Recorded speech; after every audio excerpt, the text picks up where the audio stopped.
Hello दोस्तों, welcome to my channel civil service. My name is Snigdha. आज हम पढ़ने वाले हैं हमारे जो इंडियन आर्ट एंड कल्चर की सीरीज हमने स्टार्ट किए थे, उसके हमने ancient Indian literature already complete कर चुके हैं। जिन्होंने अभी तक नहीं देखा है वो जाकर डिस्क्रिप्शन बॉक्स में हर एक वीडियो की लिंक है, वहाँ पे जाकर देख सकते हैं। और जिनको पीडीएफ की ज़रूरत है वो जाकर नीचे डिस्क्रिप्शन में टेलीग्राम चैनल के लिए भी लिंक दिया गया है, वहाँ पे जाकर टेलीग्राम को और चैनल को सब्सक्राइब कर लीजिए और उस पीडीएफ को जो भी पीडीएफ आपको चाहिए वहाँ पे जाकर आप डाउनलोड कर लीजिए।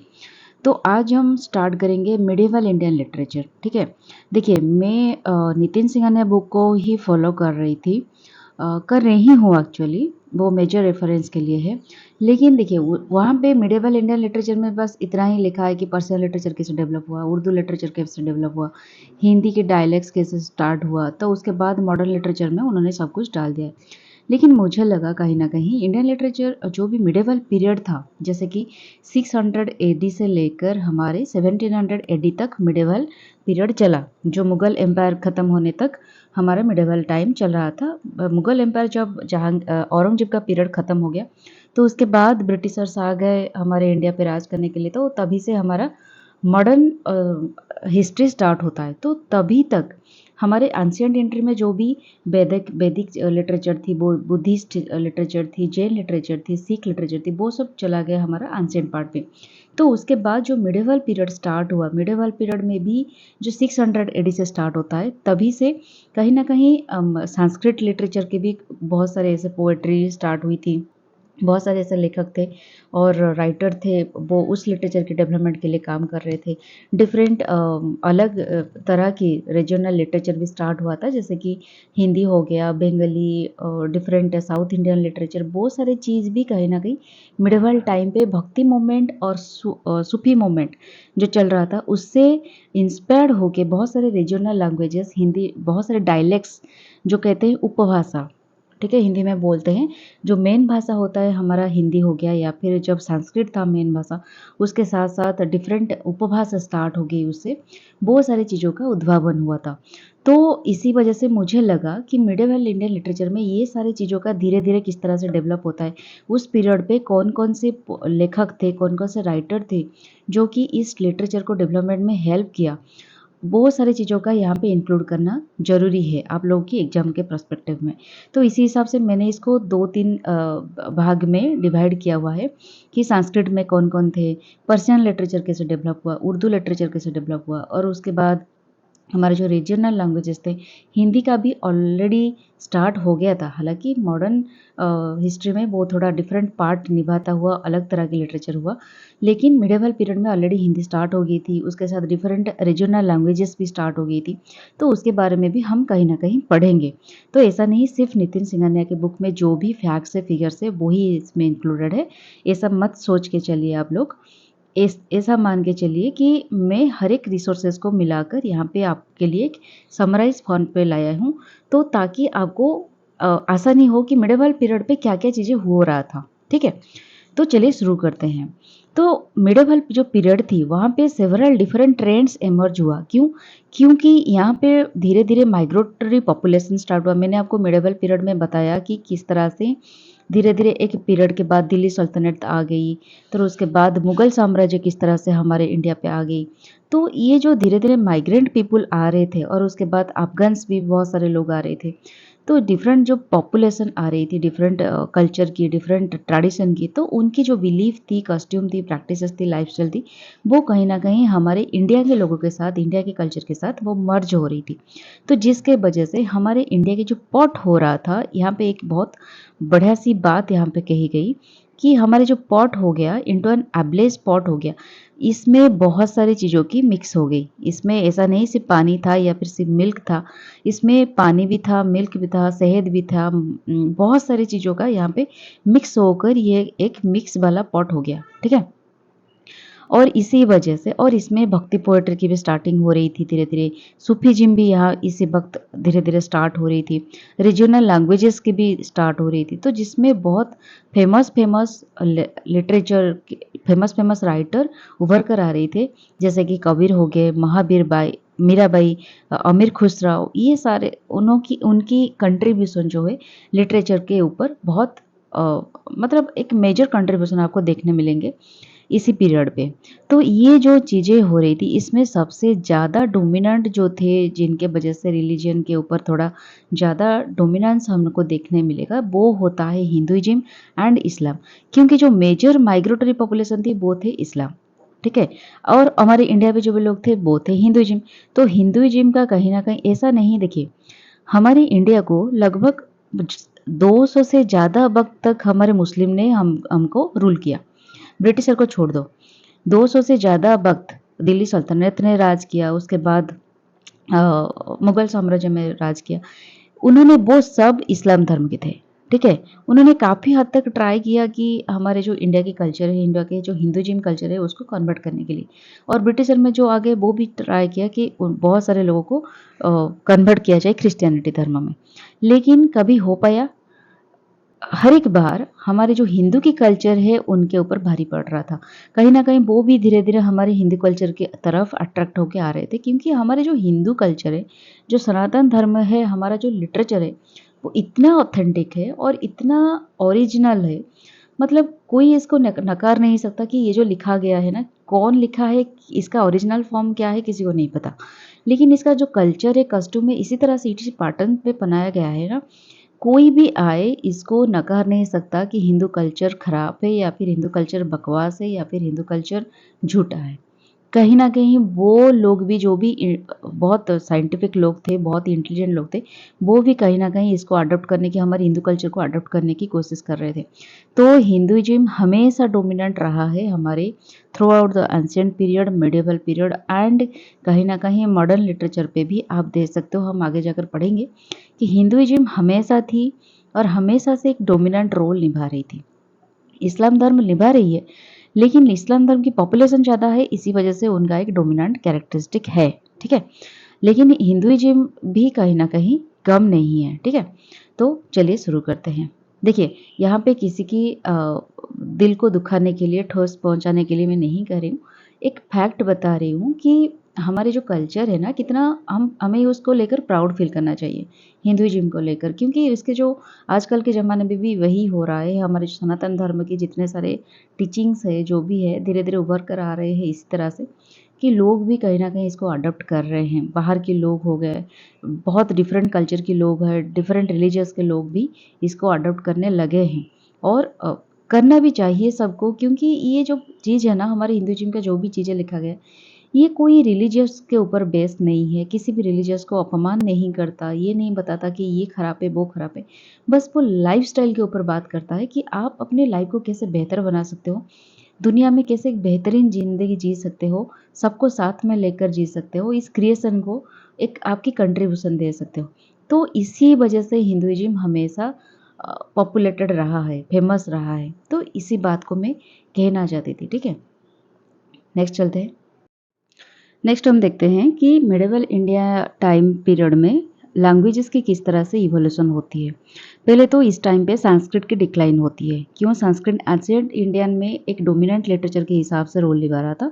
तो धीरे-धीरे क्या हुआ, इस टाइम पे जो ब्राह्मण कैटेगरी के लोग थे उनका प्रादुर्भाव थोड़ा ज़्यादा हो गया, क्योंकि वो बहुत डोमिनेंट हो गए और सोसाइटी को ना 4 तरह से डिवाइड कर लिए, ब्राह्मण, क्षत्रिय, वैश्य, शूद्र। एंड जो ब्राह्मण कैटेगरी के लोग थे वो सोच रहे थे हम लगभग नियर टू गॉड है, और सब तरह की जो कैटेगरी के लोग हैं वो उनका कोई अस्तित्व नहीं है, वो हमारे दास है। उसी तरह पैटर्न पे चल रहा था सोसाइटी। तो यहाँ पे जो आम आदमी थे, आम लोग थे, वो थोड़ा बहुत नाराज़ हो गए। तो इसी वजह से डिफरेंट तरह की बुद्धिज़्म, जैनिज़्म, सिखिज़्म ये थोड़ा धीरे-धीरे शुरू हुआ, ठीक है? इसके बारे में हमने ऑलरेडी पढ़ चुके हैं। उसके बाद डिक्लाइन हुआ धीरे-धीरे संस्कृत भाषा। संस्कृत भाषा डिक्लाइन होने के बाद वर्नाकुलर लैंग्वेजेस की इमर्जेंस हुई due to the influence of Bhakti movement, Sufi movement, ठीक है? तो उसके बाद हिंदी, तमिल, तेलुगु, कन्नड़ा, मराठी, बंगाली, पर्शियन, ये सारे भाषाओं का भी धीरे-धीरे डेवलपमेंट हुआ, और पर्शियन लिटरेचर इसी वजह से डेवलपमेंट हुआ भाषा की, क्योंकि वहाँ पे ऑलरेडी जो मुस्लिम कम्युनिटी के जो लोग थे वो एंटर कर चुके थे इंडिया के अंदर। उसके बाद मेजर चेंजेस स्टार्ट हुआ जब पर्शियन धीरे धीरे इंडिया के अंदर आ गए, घुस गए। और जो दिल्ली सल्तनत थी उनकी कंप्लीट राइटिंग्स, भाषा सब कुछ पर्शियन लैंग्वेजेस में थी। तो इसी वजह से पर्शियन लैंग्वेजेस बहुत अच्छे से डेवलप हुआ और मुगल कोर्ट्स में भी पर्शियन लैंग्वेजेस की काफ़ी यूज होती थी। और उसके बाद धीरे धीरे पर्शियन से आ गया हमारा हिंदी भाषा, और हिंदी भाषा कब स्टार्ट हुआ, अपभ्रंश लैंग्वेज का एक एंशिएंट फॉर्म में, माने मतलब अपभ्रंश लैंग्वेज था एंशिएंट, उससे डेवलप हुआ हिंदी लैंग्वेज। ठीक है दोस्तों, उसके बाद हम पढ़ेंगे मिडिएवल इंडियन जो पीरियड थी, इंडिया की मिडिएवल पीरियड थी, वहाँ पे लैंग्वेजेस की जो लिटरेचर की क्या क्या कैरेक्टरिस्टिक्स हुआ करता था। ठीक है, इसके बारे में थोड़ा डिस्कशन करेंगे, ये थोड़ा लेंदी है। तो पहला phases of medieval Indian literature, क्या क्या फेजेस चल रहा था मिडिएवल इंडियन टाइम पे लिटरेचर की। तो अर्ली मिडिएवल जो इंडियन पीरियड थी वो थी 7 से 14 सेंचुरी। उस टाइम पे जो लिटरेचर की डेवलपमेंट हुई वहाँ पे पर्टिकुलरली अलवर्स और नायनमार्स, जिन्होंने कि साइवाइट एंड वैष्णविज्म, ये दो लिटरेचर में ये वो जो उनकी जो भक्ति थी अलवर्स और नायनमार्स की, वो दोनों कोई शैविज्म को पूजा कर रहा था, शिव जी को पूजा कर रहे थे, और कोई विष्णु जी को पूजा कर रहे थे। तो अकॉर्डिंगली उसी हिसाब से साउथ इंडियन में वो अपने रीजनल लैंग्वेजेस में डिफरेंट क्लासिकल संस्कृत लैंग्वेजेस में एंड तमिल वर्क्स में काफ़ी लिटरेचर की डेवलपमेंट की। उसके बाद late medieval Indian literature start हुआ, जो कि 14 से लेकर 18 सेंचुरी तक चला। और इस टाइम के दौरान कबीर, गुरु नानक, तुलसीदास एंड बहुत ऐसे राइटर्स थे, जैंट लिटरेरी जैंट्स थे, जो कि इंडियन जो लिटरेरी लैंडस्केप को काफ़ी हद तक आगे बढ़ाया था। ठीक है, नेक्स्ट हम देखेंगे लिंग्विस्टिक सिनारियो इन मिडिएवल इंडियन लिटरेचर। ये की कैरेक्टरिस्टिक्स के अंदर ही जा रहा है, हमें पहले फेजेस पढ़ लिया, उसके बाद लिंग्विस्टिक सिनारियो देखेंगे। लिंग्विस्टिक सिनारियो में पहला होता है कि एक टेंशन बनी रहती थी, लिंग्विस्टिक टेंशन जिसको बोला जाता है।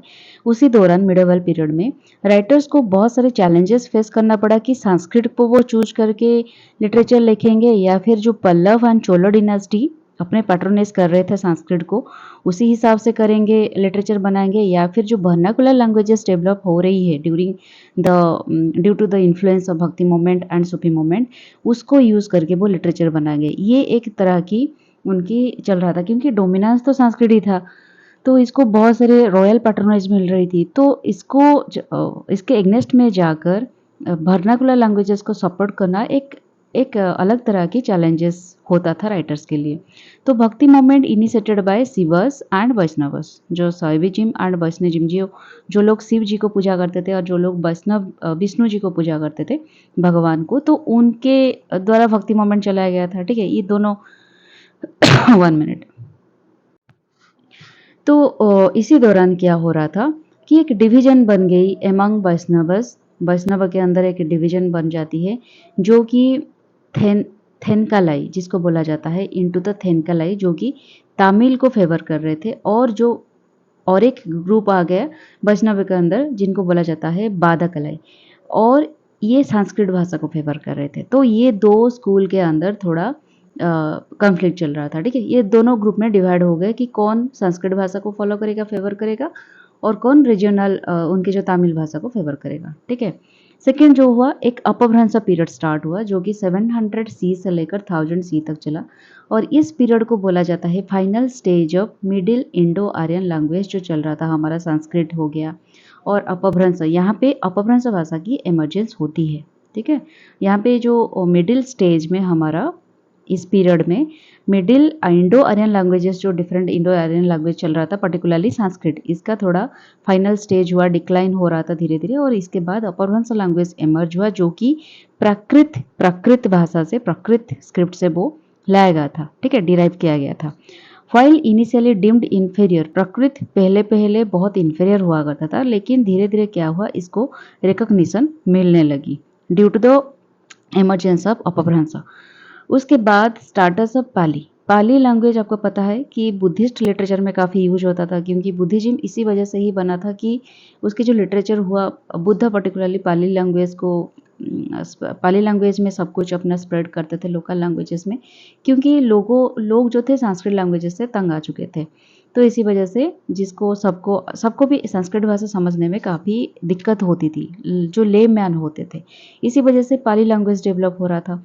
लेकिन ये पाली लैंग्वेज भी कहीं न कहीं धीरे-धीरे उसी वक़्त मिडेवल पीरियड पे डिक्लाइन होने लगा, जो कि बुद्धिस्ट लिटरेचर में काफ़ी हद तक यूज़ हो रहा था, और 12th सेंचुरी तक ये लगभग ही धीरे-धीरे डिक्लाइन के बहुत लास्ट फेज़ तक आ गया था। और इसका जो माना जाता है पद्य चौदामिनी एंड जीना चरित्र, ये जो 2 राइटिंग्स है, ये 2 सबसे लास्ट सिग्निफिकेंट कंपोजिशन है पाली लैंग्वेजेस में। उसके बाद कुछ इतना फेमस सिग्निफिकेंट लिटरेचर नहीं आया पाली लैंग्वेजेस में, और उसके बाद ये डिक्लाइन हो जाता है एंड संस्कृत इमर्जेंस हो जाता है। मतलब बुद्धिजीव की लैंग्वेजेस में संस्कृत फिर से घुस जाती है, और जो भी लिटरेचर उसके बाद आती है वो सब संस्कृत लिटरेचर में आती है। ठीक है। तो जैसे कि मैंने आपको कहा कि संस्कृत की भाषा जो थी, लैंग्वेज धीरे-धीरे वो डिक्लाइन हो रही थी, क्योंकि ये एजुकेटेड इलाइट काफ़ी यूज़ करते थे, जो एजुकेटेड मास थे जिनको का संस्कृत की काफ़ी नॉलेज हुआ करती थी। क्योंकि संस्कृत एक ऐसी लैंग्वेज है जिसको आप अगर आपकी उसकी ग्रामर नहीं पढ़ोगे या फिर किस तरह से आप नहीं पढ़ोगे, तो आप उसके बारे में कुछ भी नहीं बता सकोगे। ठीक है? इतना समझना भी काफ़ी डिफ़िकल्ट है और उसको प्रोनाउंस करना भी काफ़ी डिफ़िकल्ट है।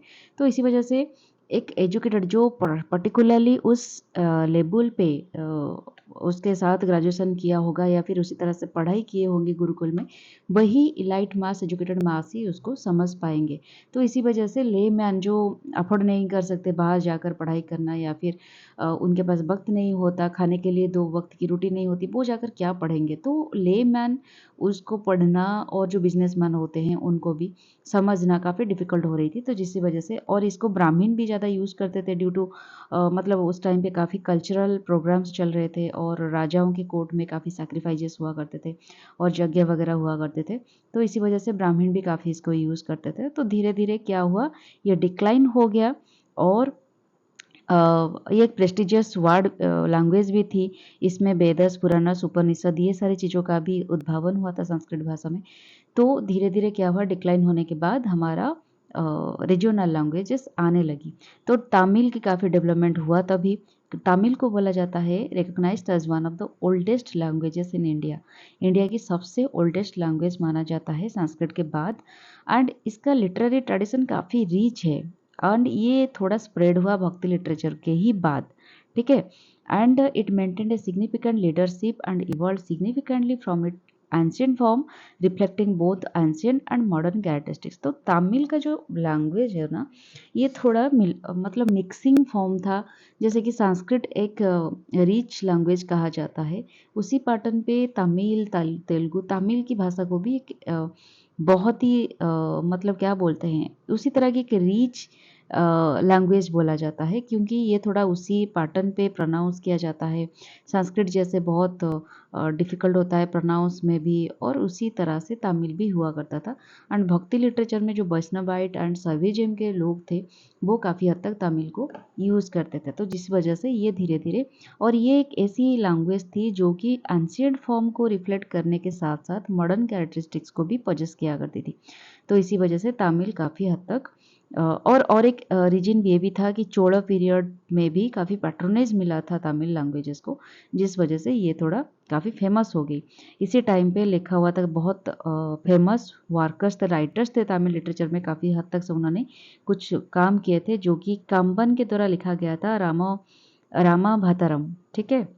ये सब रामायण महाभारत जो एपिक स्टोरीज हमारी थी, उससे इन्फ्लुएंस होकर काफ़ी सारा चीज़ें लिखा गया था संस्कृत तमिल भाषा में। जैसे कि आइवर ने लिखा था आथिचुड़ी, भीम काभी ने लिखा था राघव पदाबिय। तो ये सारी जो चीज़ें थी, उन्होंने रामायण महाभारत से इंस्पायर होकर लिखे थे। ठीक है। तो की कैरेक्टरिस्टिक्स का हमने 2 पॉइंट डिस्कशन किया। अभी हम पढ़ेंगे कल्चरल सिनेरियो क्या था मिडिएवल इंडियन लिटरेचर में। ठीक है। तो पहले तो ये है लॉस ऑफ फोक लिटरेचर। जो भी फोक लिटरेचर मतलब जो रीजनल जो आम आदमी उस टाइम पे डिफरेंट डिफरेंट लोकेलिटीज़ में डिफरेंट डिफरेंट तरह की फोक कल्चर चला आता था। तभी से भी था, आज भी है, तब भी था वही चीज़ें। लेकिन वो जो लिटरेचर यूज़ करते थे, वो थोड़ा लॉस हो रहा था उसकी डिग्निटी, बिकॉज ऑफ कि मिडिवल टाइम पीरियड में जो भी लिटरेचर स्टार्ट हो रही थी, जो भी लिटरेचर फेमस हो रही थी, वो आइदर रिलीजियस के बेसिस पे हो रही थी या फिर इलाइट मास को एंटरटेन करने के लिए हो रहा था।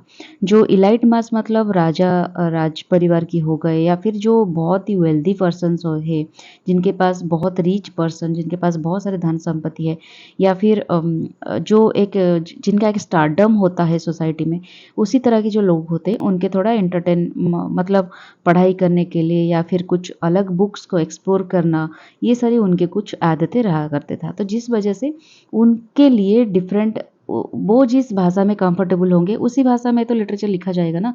तो ऐसा तो नहीं, हमारे जो आदिवासी, मान के चलिए एक ट्राइबल पॉपुलेशन है, वो ट्राइबल भाषा में कुछ लिख रहे हैं, तो उसको तो सिर्फ वही लोग समझेंगे ना, बाकी सब लोग नहीं समझ पाएंगे। तो इसी वजह से फोक लिटरेचर धीरे धीरे लॉस होता गया, उसके ऊपर इतना काम नहीं हुआ, ठीक है, उसको किसी ने फोकस नहीं किया उस पर। तो इसी वजह से फोक लिटरेचर धीरे धीरे प्रिजर्व नहीं हो पाया, उसके वो फेमस नहीं बन पाए। और सेकेंड बात ये है मोड ऑफ ट्रांसमिशन। ट्रांसमिशन क्या था? Literary production face challenges like limited resources and high literacy illiterate rate. मतलब सोसाइटी में बहुत सारे ऐसे लोग थे जो इलिटरेट थे। आज के ज़माने में पढ़ाई करना एक मैंडेटरी हो गया है, बहुत सारे लोग पढ़ाई करते हैं, लेकिन तभी ऐसा नहीं था। वो सब ओरली सब कुछ ट्रांसमिट हुआ करता था, बहुत कम लोग होते थे, और इतने सारे स्कूल्स भी अवेलेबल नहीं थे, गुरुकुल्स भी अवेलेबल नहीं थे। तो जिस वजह से इलिटरेट रेट काफ़ी ज़्यादा हुआ करता था। तो लिमिटेड रिसोर्स भी था बही छपाने के लिए या फिर इस चीज़ को ट्रांसमिट होने के लिए। आजकल क्या, आपको ई बुक भी मिल जाएगी, आप मोबाइल में बैठ के पढ़ सकते हैं, या फिर ऑनलाइन बुक खरीद सकते हैं, लेकिन तब खरीदने के लिए भी एक बहुत बड़ी चैलेंजेस हुआ करता था। तो जिस वजह से most literate being transmitted orally, जो भी लिटरेचर हुआ करता था, अगर कोई एजुकेटेड पर्सन उसको पढ़ रहा है तो ओरली उसको ट्रांसमिट कर देते थे, तो बाकी सारे लोग उसको सुन लेते थे और याद रख लेते थे। तो इसी वजह से, और बहुत सारे स्टोरी टेलर्स भी, प्रोफेशनल स्टोरी टेलर्स हुआ करते थे, जो कि परफॉर्मर एंड जो ड्रामा वगैरह परफॉर्मेंस के बेसिस पर स्टोरी भी कहा जाता था। तो जिस वजह से लोगों को ज़्यादा पढ़ाई करने की ज़रूरत नहीं पड़ती थी, ठीक है। Silent reading was uncommon. Silent reading मतलब जो हम घर में बैठ के खुद कुछ पढ़ लेते थे, उस तरह की जो रीडिंग हुआ करता था, इंडिविजुअल रीडिंग, वो थोड़ा अनकॉमन हुआ करता था। एंड ओनली जो भी पढ़ाई हुआ करता था वो रिलीजियस के बेसिस पर हुआ करता था। जैसे आप लोग देखे होंगे, आपके घर के आसपास अगर कुछ मंदिर होगा, तो उसके पास कुछ लोग ग्रुप में बैठ के, जो एंशिएंट टाइप के लोग हैं, जो आपके दादाजी वगैरह के लोग हैं, तो वो क्या करते हैं, बुजुर्ग लोग, वो ग्रुप बना के वहाँ पे कुछ पढ़ रहे होते हैं, और उनके आसपास लोग बैठकर उसको सुन रहे होते हैं। तो इसी तरह की रिलीजियस डिस्कशन, रिलीजियस रीडिंग हुआ करता था ग्रुप में। एकेडमिक इंस्टीट्यूशन में पढ़ाई हुआ करता था। एंड वेल्दी, जिनके पास बहुत सारे पैसा वगैरह हुआ करता था, उन वो अफोर्ड कर सकते थे बुक्स वगैरह, तो जिस वजह से वो लाइब्रेरीज मेंटेन किया करते थे और पढ़ाई करते थे। तो इसी तरह से ट्रांसमिशन हुआ करता था लिटरेचर की। और उसके बाद प्लेस ऑफ परफॉर्मेंसेस, आपको पता है रॉयल पैट्रोनेजेस होता है डिफरेंट लिटरेचर के लिए, लैंग्वेजेस के लिए। तो रॉयल कोर्ट्स में, और जहाँ पे बहुत भीड़ वगैरह होता था, उस जगह पे भी परफॉर्मेंसेस हुआ करते थे, ठीक है। कोर्ट पोएट को अपॉइंटमेंट दिया जाता था। जो अच्छे खासे फेमस पोएट हुआ करते थे, राइटर्स हुआ करते थे, उनको कोर्ट में अपॉइंटमेंट मिलती थी, जिसके वजह से किंग्स एंड एलाइड पर्सन्स इसमें काफ़ी बेनिफिट हुआ करते थे। और टेम्पल वगैरह में भी काफ़ी हद तक लार्ज क्वांटिटी में डाइवर्स ऑडियंस के सामने भी काफ़ी सारे परफॉर्मेंसेस हुआ करते थे। और ऑथर्स की स्टाटस की अगर हम बात करें उस टाइम पे, मिडिवल पीरियड पे, court poets are predominantly educated Brahmins. बहुत सारे कोर्ट पोएट्स ब्राह्मण के कैटेगरी से थे, बिलोंग करते थे, और सम प्रेस्टिजियस फैमिली बैकग्राउंड से भी वो बिलोंग करते थे, ठीक है। While poets for the masses included revered saint poets, जो भी भक्ति सेंट थे, सूफी सेंट थे, वो भी, अगर हमने देखा होगा कि बहुत लोअर कास्ट के भी सूफी सेंट, भक्ति सेंट्स थे, जो कि कोर्ट पोएट में भी कोर्ट में अपॉइंटमेंट हुआ करते थे, ठीक है। डाइवर्स सोशल स्टाटस से वो बिलोंग करते थे, लोअर कास्ट में भी कभी कभी हुआ करते थे, लेकिन मैक्सिमम जो कॉमन था, प्रोमिनेंट थे, वो थे ब्राह्मण्स कैटेगरी की। नोटेबल फीमेल राइटर्स बहुत नहीं थे, लेकिन जो भी थे बहुत फेमस थे, जिनका नाम यहाँ पे प्रोमिनेंट फिगर से अक्का महादेवी एंड काराइकल अमियर, ठीक है, ये दोनों थोड़ा बहुत फेमस थे। और उसके बाद ऑडियंस किस तरह से थे मिडिवल टाइम पीरियड पे। Audience played a crucial role in shaping literature, with Sanskrit poetry primarily targeting allied groups known as गोष्ठी। जिस संस्कृत पोएट्री को जो पढ़ रहे थे, जो लिटरेचर को एनकरेज कर रहे थे, वो प्राइमरी थे एलाइट ग्रुप्स के, ठीक है, जो राजा वगैरह या फिर प्रिंसेस या फिर जो नोबल्स थे उनके ग्रुप में थे, और उनको गोष्ठी बोला जाता था, जो कि एकेडमिक डिस्कशन भी फैसिलिटेट करते थे, जिनको शास्त्र गोष्ठी भी कहा जाता था, और क्रिएटिव राइटिंग, वो खुद कुछ क्रिएटिव क्रिएशन करके, कुछ इनोवेटिव आइडिया यूज़ करके कुछ राइटिंग्स लिखा करते थे, स्टोरीज वगैरह लिखा करते थे, जिनको विदग्ध गोष्ठी भी कहा जाता था।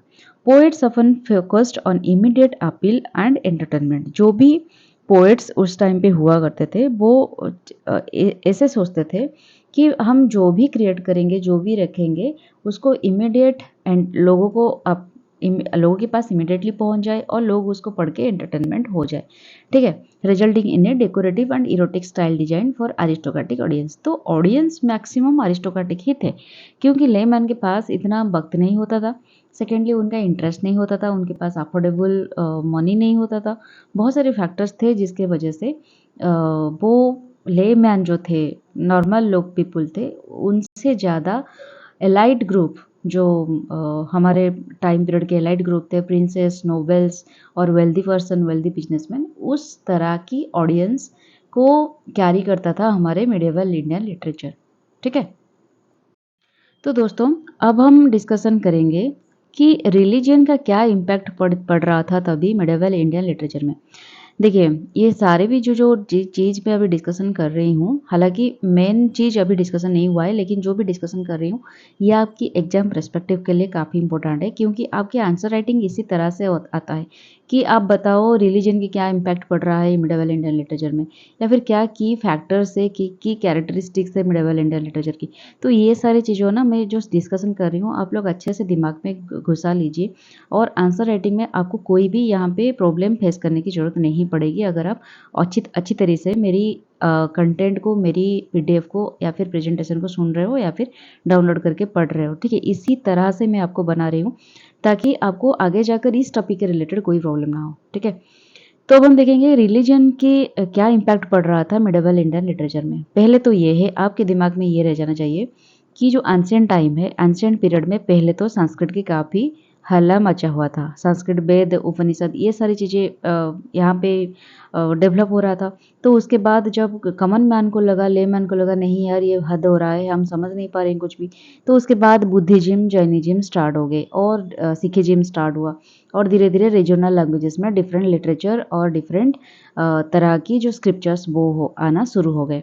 तो लेकिन उसके बावजूद भी जब भक्ति मोमेंट, सूफी मोमेंट फिर स्टार्ट होती है, उसके बाद फिर से संस्कृत और फिर से उसी पैटर्न की जो ब्राह्मणिकल सोसाइटी की प्रादुर्भाव फिर से स्टार्ट होने लगती है, ठीक है।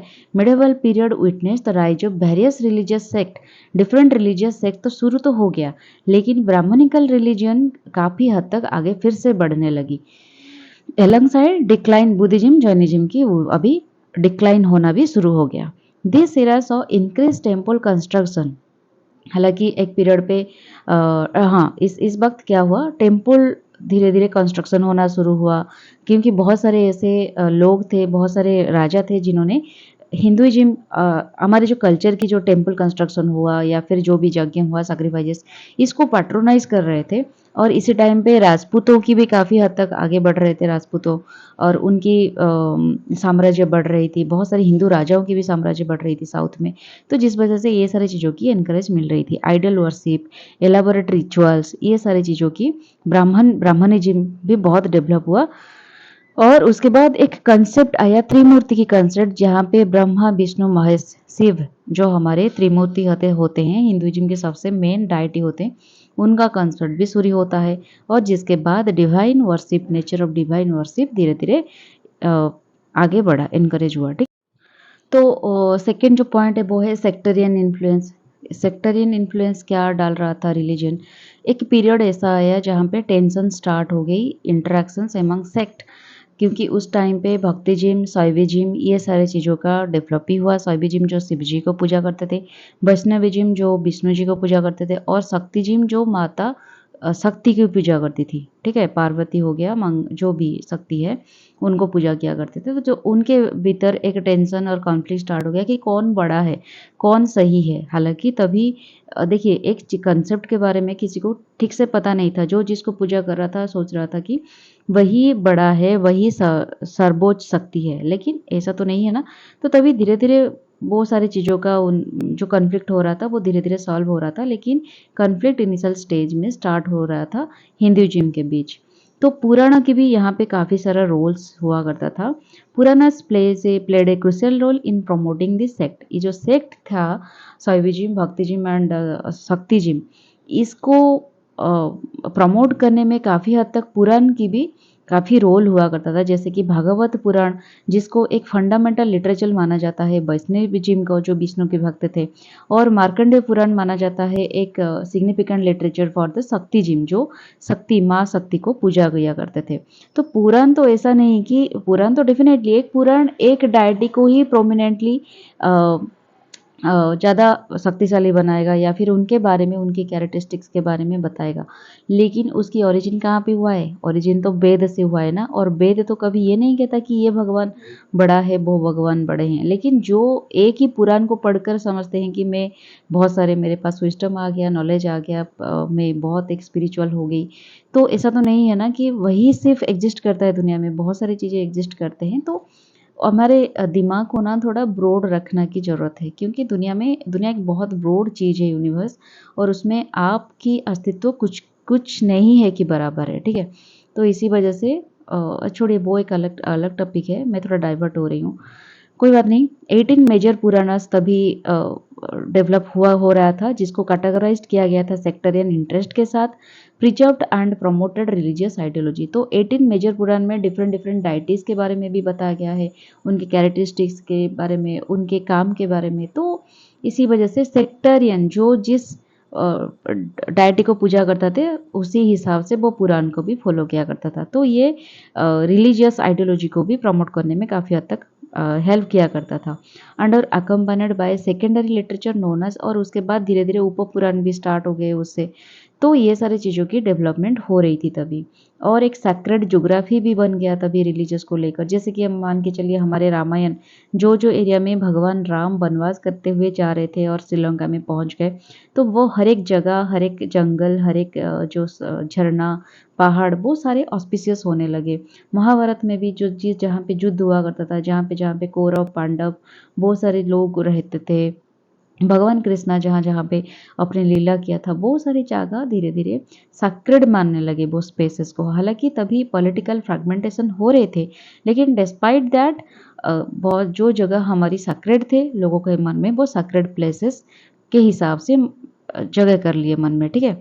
उसके बाद रियलिज्म एंड मैथिकल एलिमेंट्स भी काफ़ी डेवलप हुआ। लाइक डिफरेंट डिफरेंट जो पुरानास बन गए, डिफरेंट डिफरेंट स्क्रिप्चर्स को लोग पढ़ने लगे, तो उसी हिसाब से जो राइटिंग्स वगैरह हुआ करती थी, जो राइटर ने डिफरेंट लिटरेचर लिखा करते थे, वहाँ पे कुछ सुपर नेचुरल एलिमेंट्स के बारे में भी वहाँ पे लिखा हुआ करता था। तो जिसको पढ़ के वो धीरे धीरे एक स्ट्रॉन्ग सेंस ऑफ रियलिज्म आ गई 19th एंड 10th सेंचुरी के आसपास। रियलिज्म मतलब क्या रियल है, रियल फैक्ट है इस यूनिवर्स को लेकर, इस क्रिएशन को लेकर, लोगों की लाइफस्टाइल को लेकर, सोल को लेकर। तो ये सारी चीज़ों के बारे में एक रियलिज्म सेंस आ गई लोगों के दिमाग में। Literary work started to vividly depict everyday life. तो जो भी लिटरेरी वर्क लिखा हुआ करता था, वो डे टू डे लाइफ में, एवरीडे लाइफ में लोगों के ऊपर एक इम्पैक्ट डालने लगा, और ये बहुत ही प्रोमिनेंट सिग्निफिकेंट इम्पैक्ट डाल रहा था धीरे धीरे। और इसमें टेंशन भी चल रहा था लोगों के दिमाग में कि जो लिखा जा रहा है वो सच है, या फिर जो लोग एक्सपीरियंस कर रहे हैं वो सच है। वो एक टेंशन बनी रहती थी, एक कन्फ्लिक्ट बनी रहती थी। क्योंकि देखिए, जितना मेरा एक्सपीरियंस है, आप जितना जितना आगे बढ़ते जाओगे इस रिलीजियस टॉपिक के ऊपर या फिर ये सुपर नेचुरल चीज़ों के ऊपर ना, आपके दिमाग उतना उतना कन्फ्लिक्ट चीज़ों में आ जाएगा, कन्फ्यूजन में, टेंशन में आ जाएगा कि क्या सही है, ठीक है। तो उसी हिसाब से लोग उस इनिशियल फेज में थे कि जितना जितना वो पढ़ रहे थे लिटरेरी वर्क, उनके अंदर वो टेंशन बनी रहती थी कि इल्यूजनरी वर्ल्ड क्या है एंड रियल ह्यूमन एक्सपीरियंस जो वो एक्सपीरियंस कर रहे हैं वो क्या है। ठीक है। लेकिन this realism was particularly evident in anthologies and Buddhist Sahajiya poetry. बहुत सारे बुद्धिस्ट पोएट्री में, बुद्धिस्ट लिटरेचर में भी इस बारे में लिखा गया है कि रियल एक्सपीरियंसेस क्या है, रियल वर्ल्ड क्या है, इल्यूजनरी वर्ल्ड क्या है। तो इसके बारे में जो आंथोलॉजीज जो डिफरेंट पोएट्री को कलेक्ट करके वो अपने चीज़ों सब लिखते हैं, उनमें भी काफ़ी सारी चीज़ों की एविडेंट था वहाँ पे। रियल लाइफ सिचुएशन के ऊपर भी काफ़ी सारे उनके जो पोएट्री हुआ करता था, लिटरेचर हुआ करता था, वो रिफ्लेक्ट करता था। ठीक है।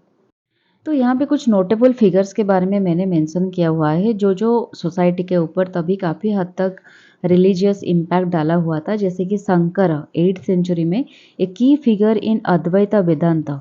ठीक है। He emphasized non duality and the illusion of separatedness. मतलब डिटैचमेंट, माया के वशवर्ती ना होकर हम कैसे डिटैच हो सकते हैं। ये दुनिया में जो कुछ हो रहा है वो सब माया ही है। हम तो इसके बारे में नॉन डुअलिटी मतलब हम सब एक ही हैं, एक ही सोर्स से हम उत्पत्ति हुए हैं और मरने के बाद एक ही सोर्स में ही जाने वाले हैं। तो ये जो नॉन डुअलिटी के चीज़ है उनके ऊपर उन्होंने एम्फासाइज किया हुआ था। सेपरेटेडनेस, इल्यूजन ऑफ सेपरेटेडनेस, माया क्या है उसके ऊपर भी उन्होंने काफ़ी सारी चीज़ें लिखा हुआ था, जिनका इम्पैक्ट काफ़ी हद तक पड़ा मिडेवल इंडिया के लोगों के ऊपर।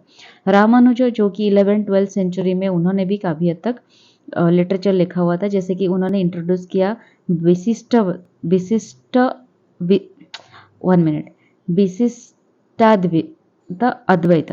ठीक है, विशिष्ट अद्वैत, जिन्होंने ये कहा advocating for a qualified non-dualism that recognize the material world as a manifestation of ब्राह्मण। ब्राह्मण का मतलब नहीं है ब्राह्मण कास्ट, ब्राह्मण मतलब आत्मा के बारे में वो बोल रहे हैं। अब जो भी मेटलिस्टिक चीज़ें पॉजेस कर रहे हो वर्ल्ड में, वो कुछ नहीं, वो सिर्फ आपकी मैनिफेस्टेशन है। आप जो भी मैनिफेस्ट कर रहे हो वही चीज़ यूनिवर्स आपको दे रहा है। तो ये सारी चीज़ों के बारे में उन्होंने लिखा हुआ था। ठीक है।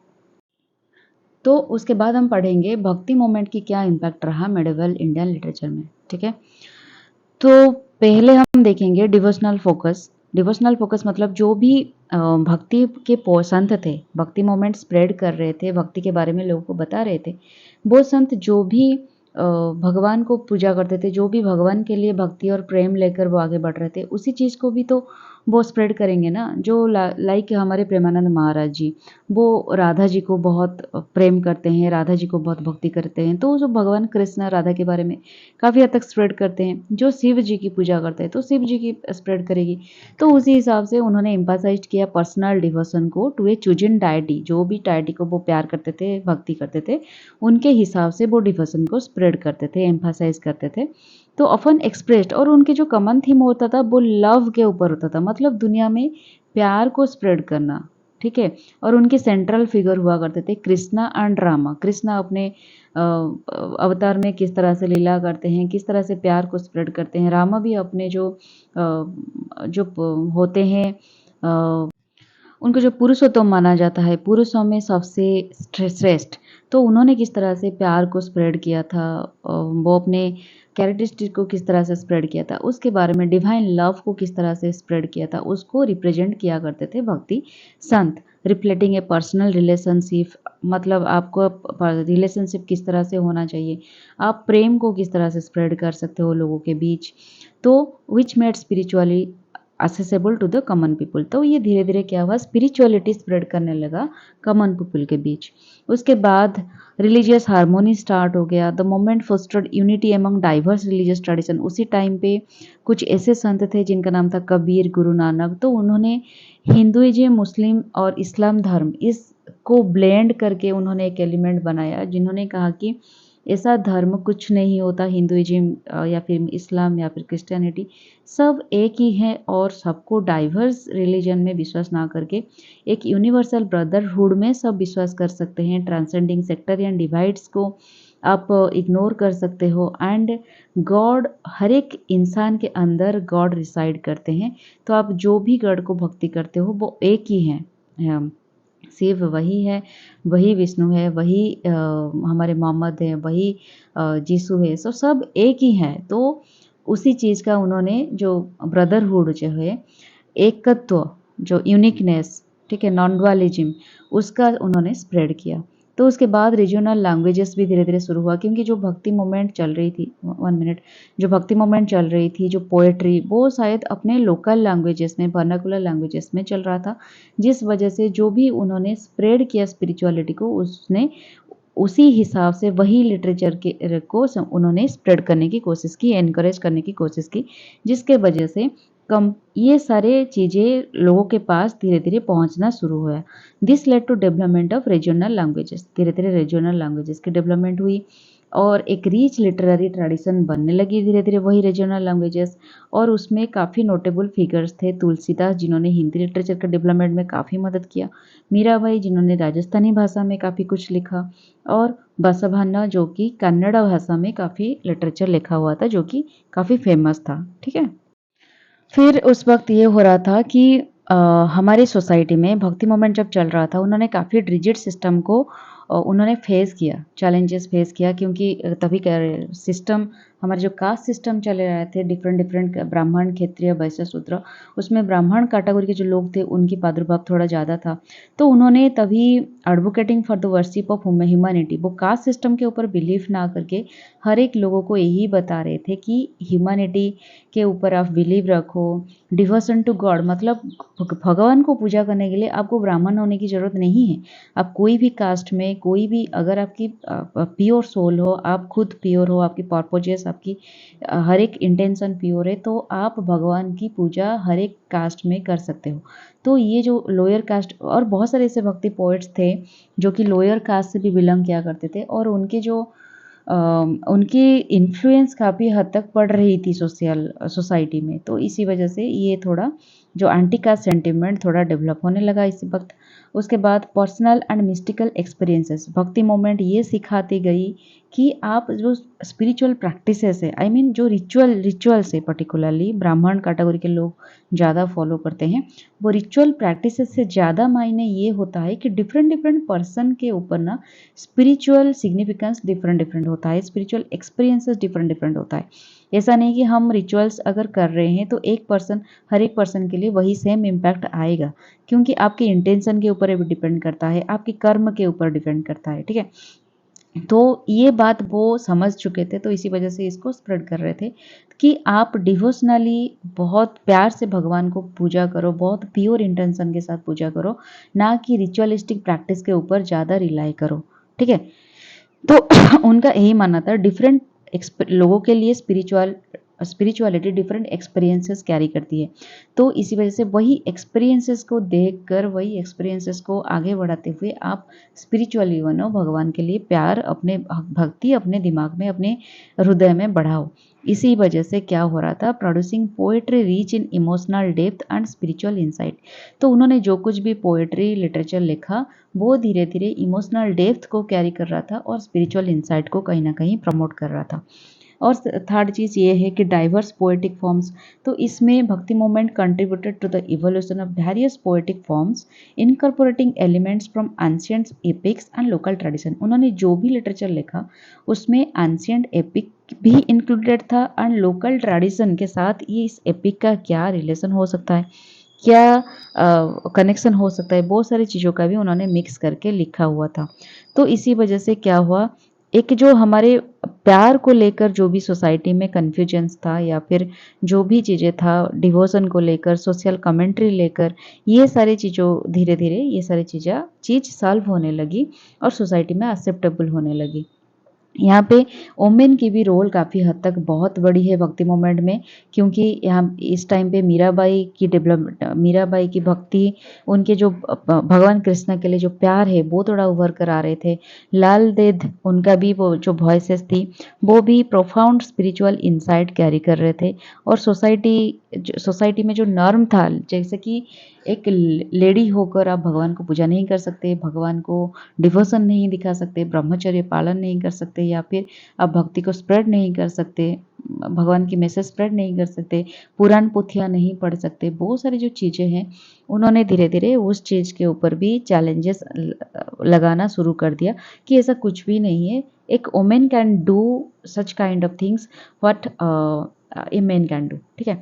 तो मैन जिस तरह से कर सकते हैं भगवान की पूजा, उसी पैटर्न पे वुमेन भी कर सकते हैं। तो ये सारी चीज़ों की इम्पोर्टेंस उन्होंने सिखाया एंड स्पिरिचुअल डिस्कोर्स भी उन्होंने दिखाया, ठीक है। उसके बाद दोस्तों हम यहाँ पे स्टार्ट करेंगे हमारे जो मिडिवल पीरियड में कौन कौन से लिटरेचर प्रोमिनेंट रोल निभा रहे थे। तो पहले हम संस्कृत के बारे में पढ़ेंगे। हमने ऑलरेडी संस्कृत, क्लासिकल संस्कृत के बारे में पढ़ चुके थे। अब पढ़ेंगे संस्कृत लिटरेचर।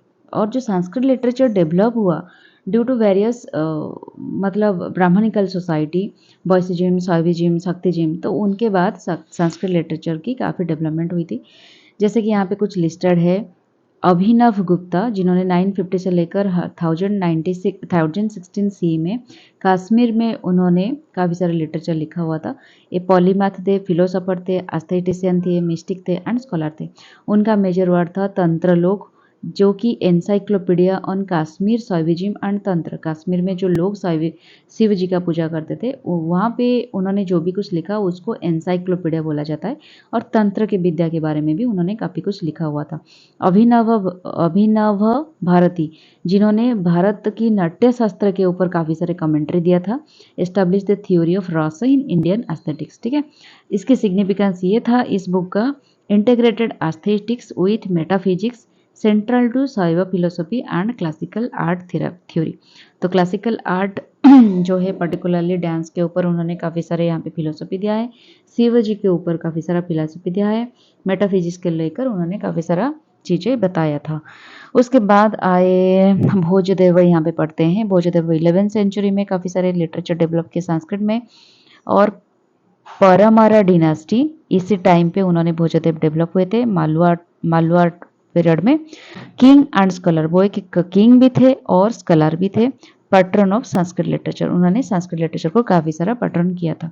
उनकी मेजर वर्क में सरस्वती कंथाभरण, जो कि treatises on Sanskrit grammar and poetics था। राजा मार्तांडा, यज्ञ सूत्र के ऊपर उन्होंने काफ़ी सारे कमेंट्री दी थी। Credited with Shringara Prakasha on aesthetics, ठीक है। सिग्निफिकेंस यही था कि reinforced royal patronage of Sanskrit learning, ठीक है। उसके बाद आता है खेमेंद्र। 11वीं सेंचुरी में उन्होंने भी कश्मीर में काफ़ी सारे कुछ लिखा हुआ है संस्कृत में। उनको डायडेक्टिक भी बोला जाता है, satirical and abridged version of classical epics, ठीक है। मेजर वर्क उनका था देशोपदेश, जो कि एक पॉलिटिकल एंड सोशल सटायर से बिलोंग करता है। काला विलास, यहाँ पे डिकेंडेंस एंड करप्शन के ऊपर काफ़ी सारे क्रिटिक लिखा हुआ है। और यहाँ पे उन्होंने लिखा था रामायण मंजरी, भरत मंजरी, जो कि रामायण एंड महाभारत के ऊपर काफ़ी सारे पोएटिक सीन ने उन्होंने लिखा हुआ है।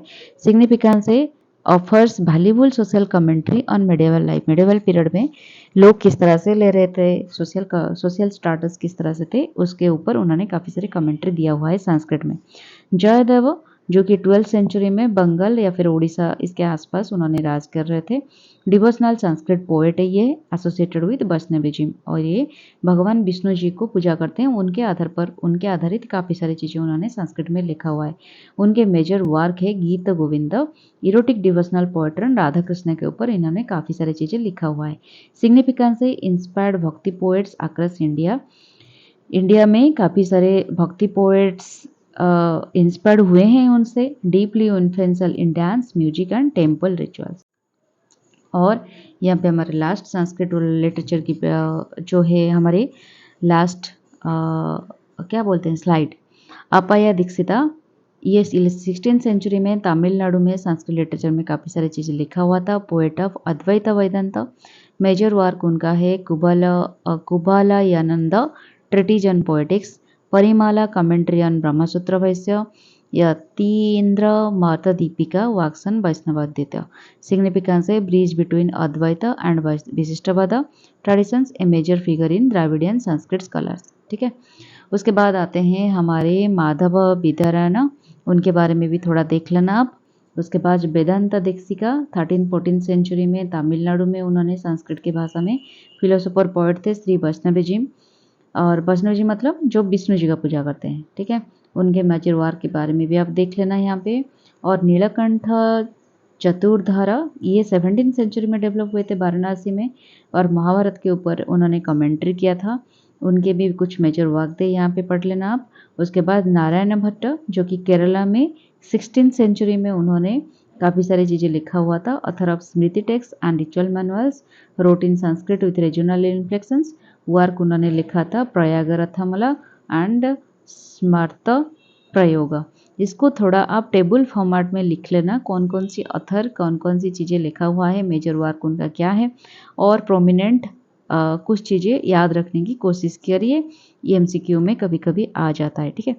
तो इसके साथ हमारा ये वाला टॉपिक ख़त्म होता है। मेडिवल लिटरेचर हम थोड़ा 2-3 वीडियो में कंप्लीट कर लेंगे, उसके बाद मॉडर्न लिटरेचर के पास जाएंगे, और इसके साथ हमारा ये वाला टॉपिक ख़त्म हो जाएगा। मैं कोशिश करती हूँ और 2-3 वीडियो में इस सारी चीज़ों को, 2-3 नहीं 3-4 तो लग जाएंगे, 4-5, क्योंकि मॉडर्न में भी काफ़ी सारी चीज़ों के बारे में हमें डिस्कशन करना है। तो इसको पीडीएफ डाउनलोड करना है, तो जैसे कि मैं बोल चुकी हूँ, डिस्क्रिप्शन बॉक्स में टेलीग्राम चैनल की लिंक दिया गया है। अब वहाँ पे जाकर डाउनलोड कर लीजिए और वहाँ पे सब्सक्राइब भी कर लेना, मत भूलिएगा, ठीक है। तो आज के लिए इतना ही। नेक्स्ट वीडियो के लिए stay tuned with my channel. Tata bye bye and take care.